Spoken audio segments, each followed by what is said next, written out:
Assalamualaikum warahmatullahi wabarakatuh.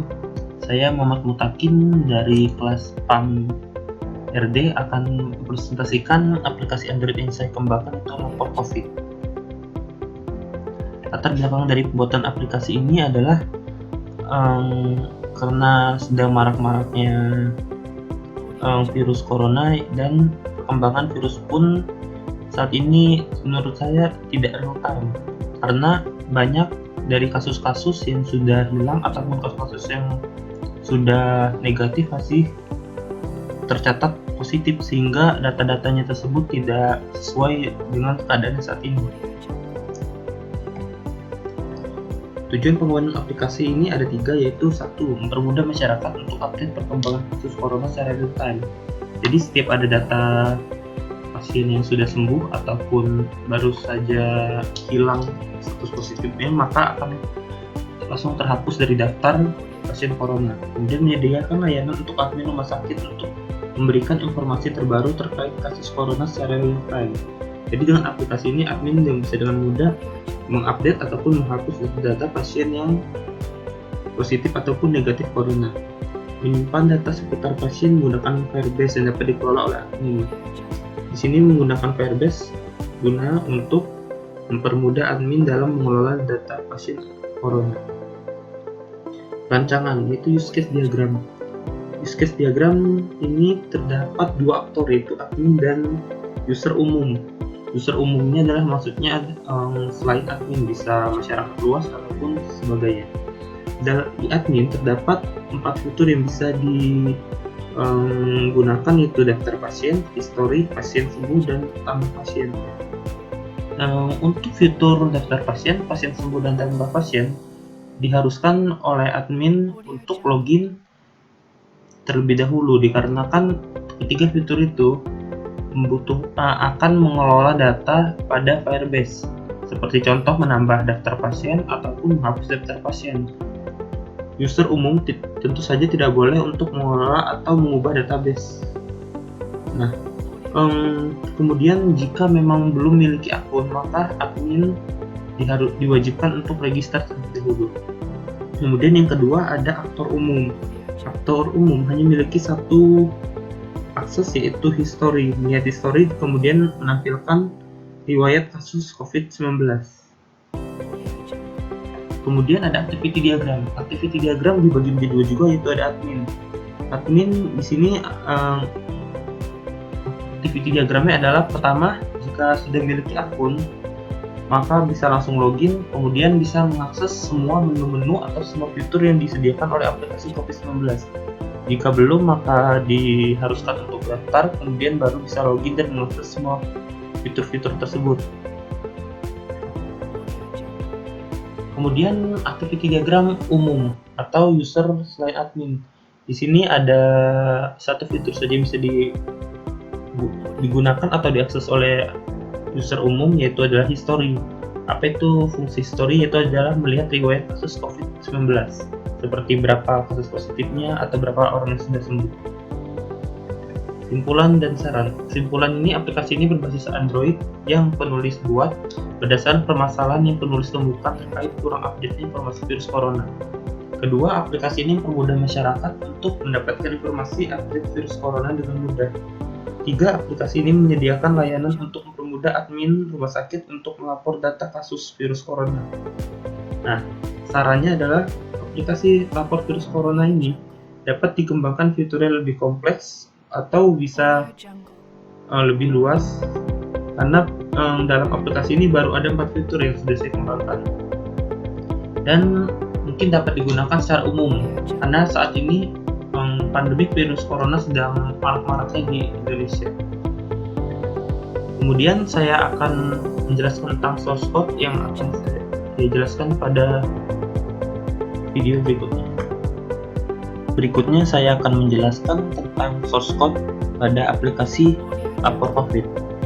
Di sini pada build Gradle-nya saya menambahkan beberapa implementasi, yaitu ada Firebase Core, Firebase Auth, Firebase Database, kemudian ada dari GitHub, untuk classical view-nya dan cut view, kemudian ada circle image view. Oke, langsung saya akan menjelaskan tampilannya. Tampilan pertama adalah tampilan splash screen atau di sini activity main.xml, yaitu adalah aktiviti pertama yang akan diakses ketika aplikasi ini dibuka. Tampilannya seperti ini, ada lambang virus dan tampilan lapor COVID-19. Nah, di sini pada program My Activity saya deklarasi 2 detik selama sampai screen, kemudian akan di redirect ke menu home. Tampilan home adalah tampilan awal dari tapi tampilan setelah sampai screen, yaitu ada 4 fitur di sini: history, daftar pasien, dan pasien sembuh. Kemudian ada button exit. Nah, kita langsung saja ke programnya.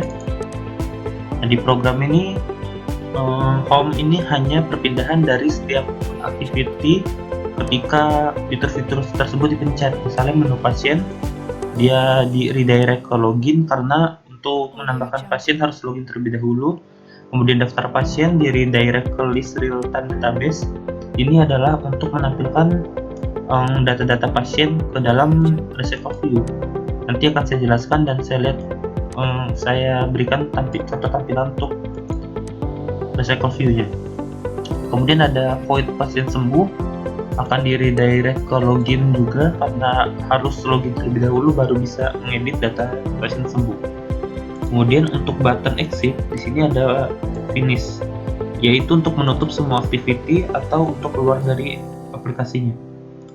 Lalu ada void history, akan redirect ke class history.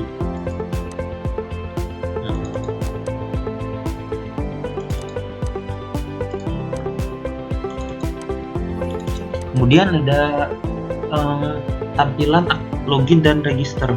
Untuk login dan register tampilannya hampir sama, yaitu adalah meminta untuk inputan email dan password, kemudian ada button login. Nah, jika belum ada akun, maka kita bisa create an akun di paling bawah ini, dan ada tombol back juga. Jika kita create an account, maka akan otomatis di redirect ke tampilan register. Hampir sama dengan tampilan login, hanya saja di sini dia tulisannya daftar atau sign up. Nah, untuk programnya di register kita pertama akan deklarasi Firebase. Kemudian jika button register diklik atau menerima inputan klik dari user, maka otomatis kita akan mengambil field password dan email dan kemudian disimpan pada string. Kemudian akan dilakukan pengecekan. Terdapat 4 pengecekan, yaitu apakah email kosong. Jika kosong maka akan keluar notif error, yaitu email tidak boleh kosong. Kemudian ada pengecekan apakah emailnya sesuai, yaitu harus ada @yahoo atau @gmail.com. Kemudian pengecekan password tidak boleh kosong, dan pengecekan password minimal 6 karakter.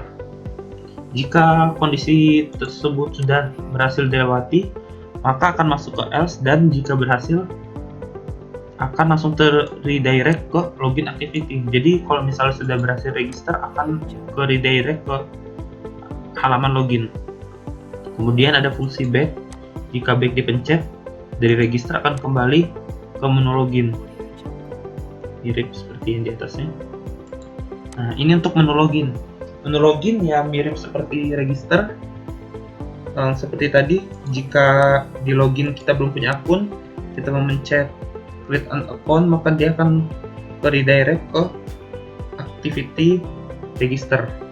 Jika kita memencet button login, maka akan dicek seperti tadi, apakah email kosong, apakah email sesuai, apakah password kosong, ataupun password harus lebih besar dari 6 karakter.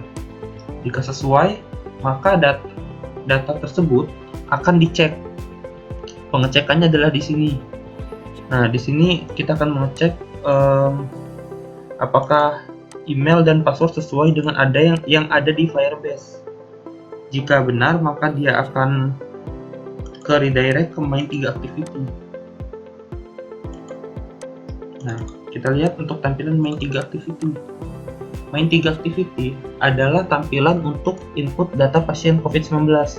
Di sini ada beberapa field yang wajib diisi, yaitu nama, NIK, alamat, dan nomor telepon. Untuk NIK, di sini bisa dilihat kita menggunakan input type number, yaitu adalah NIK karena harus angka, dan juga di sini ada maksimal length atau maksimal angka yang bisa diinputkan. Untuk NIK adalah 16 karakter. Kemudian untuk nomor telepon juga menggunakan input type number. Di sini maksimal nomor adalah 13, dan untuk program pada main 3 activity tersebut adalah sebagai berikut. Sama seperti tadi, ini adalah deklarasi database dan lainnya. Kemudian di sini dilakukan pengecekan. Jika salah satu dari field tersebut kosong, maka akan keluar TOS seperti ini, terdapat data yang belum diisi. Nah, kemudian jika NIK tidak sama dengan 16, maka akan keluar jumlah karakter NIK yang dimasukkan tidak sesuai, karena NIK yang berlaku di Indonesia adalah 16 karakter. Kemudian ada juga pengecekan nomor telepon harus lebih besar dari 10 dan lebih kecil dari 13. Jika tidak, akan keluar notifikasi jumlah angka nomor yang dimasukkan tidak sesuai. Jika pengecekan sudah berhasil dan tidak terdapat kesalahan, akan masuk ke else. Di else ini dia akan mencari get reference NIK .child. Jadi maksudnya adalah kita akan membuat sebuah child pada Firebase dengan NIK ini, kemudian akan dibuat child dengan anak-anaknya, yaitu nama, alamat, telepon. Dari mana data ini adalah dari activity main3.sml tadi. Oke. Kemudian jika misalnya sudah berhasil, jika berhasil maka field tersebut akan dikosongkan. Tujuannya agar user bisa menginputkan dengan mudah data-data berikutnya. Kemudian ada TOS berhasil diinput. Kemudian jika dipencet back, maka akan kembali ke home class atau halaman awal kembali. Oke. Kemudian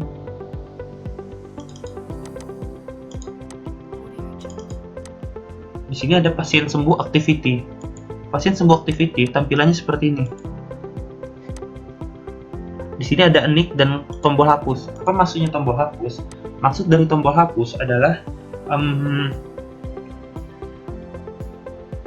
pasien sudah sembuh, akan dituliskan NIK-nya di sini, kemudian akan dihapus dari data pasien yang positif corona. Tujuannya adalah pasien yang sudah sembuh tidak akan lagi tercatat sebagai kasus corona, ya, sehingga data tersebut bisa secara real time dilaporkan. Nah, ini untuk programnya. Jadi kita buat namanya void click 2, yaitu untuk menerima respon klik pada tombol tadi. Nah, di sini kita lakukan pengecekan. Jika NIK yang diinputkan kosong, maka keluar TOS lagi, NIK pasien belum diisi. Jika NIK karakternya tidak 16, maka keluar TOS jumlah karakter NIK yang dimasukkan tidak sesuai. Jika data sudah sesuai dan valid, kemudian akan dihapus. Cara menghapusnya adalah seperti tadi, kita akan nge-get reference atau mencari ID NIK-nya, kemudian kita akan memasukkan hapus.getToString, kemudian myref.removeValue. Di sini adalah untuk menghapus data satu child-nya. Jadi semuanya, mau nama, alamat, semuanya dihapus berdasarkan NIK yang sudah dimasukkan tadi. Kemudian keluar TOS, yaitu data pasien berhasil diubah. Setelah berhasil, maka field hapus akan dikosongkan untuk memudahkan admin untuk mengedit data selanjutnya. Kemudian adalah sama seperti sebelum-sebelumnya, void back, yaitu akan kembali ke menu home. Setelah itu ada user layout dan activity list time database. Apa itu user layout? User layout adalah sebuah tampilan yang akan digunakan pada SQL View nantinya. Jadi SQL View nanti akan memuat logo virus, Terus ada di sini tampilan NIP, nama dan asal pasien. Kemudian akan dipanggil di sini. Pada activity list all time di database, di sini dia akan memanggil data-data tersebut dari 0 sampai 9 sampai berikutnya. Mungkin untuk tampilan lebih jelasnya akan saya tunjukkan saat demo nanti. Nah, untuk programnya adalah pertama kita buat kelas user. User ini kita menampung data, alamat, nama, dan ID. Karena hanya 3 ini yang kita tampilkan. Untuk data, nomor telepon, dan lain-lainnya itu adalah privasi, jadi tidak perlu ditampilkan. Kemudian akan diakses oleh user adapter. User adapter ini untuk menghubungkan dengan tampilan pada user layout. Dari user layout, maka data-data tersebut akan di redirect ke dalam tampilan yang tadi. Nah, di sini baru akan kita hubungkan ke database-nya, mdatabase firebase database.getInstance. Nick-nya sama seperti sebelumnya, kita menggunakan nick untuk sebagai patokan agar data dapat bisa kita ambil. Kemudian akan dilakukan looping. Nah, di looping ini dia akan memasukkan data-data dari Firebase ke recycle view tadi. Recycle view yang ada di tampilan user layout ini akan dimasukkan. Mungkin untuk lebih jelasnya tampilannya bisa dilihat pada demo nanti.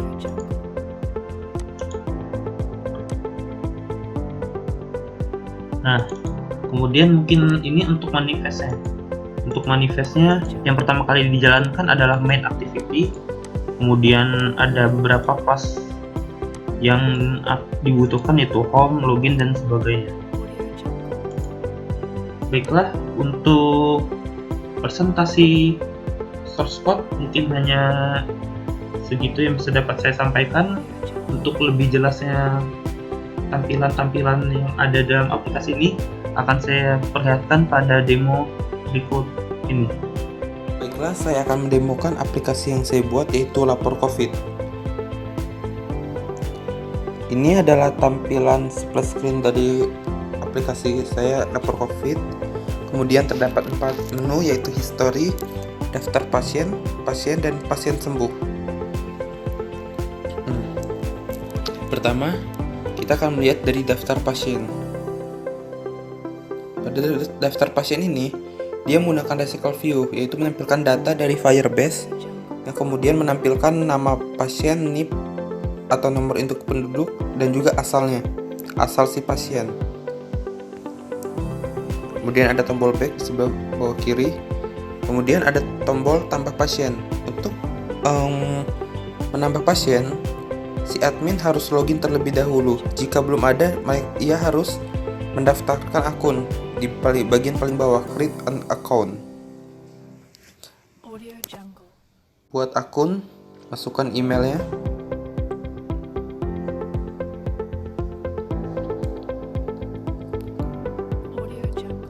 Kemudian password memiliki batasan, yaitu harus minimal 6 karakter. 1, 2, 3. Kemudian berhasil. Dan otomatis ketika sudah register akan di redirect ke menu login. Oke, kita coba login.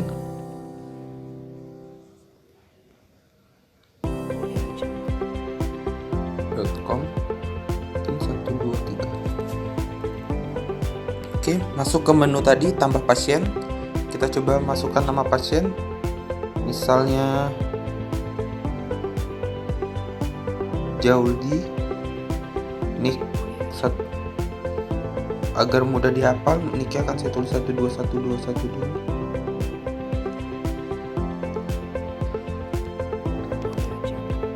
Kemudian alamatnya Jalan Kamboja, dan nomor telepon.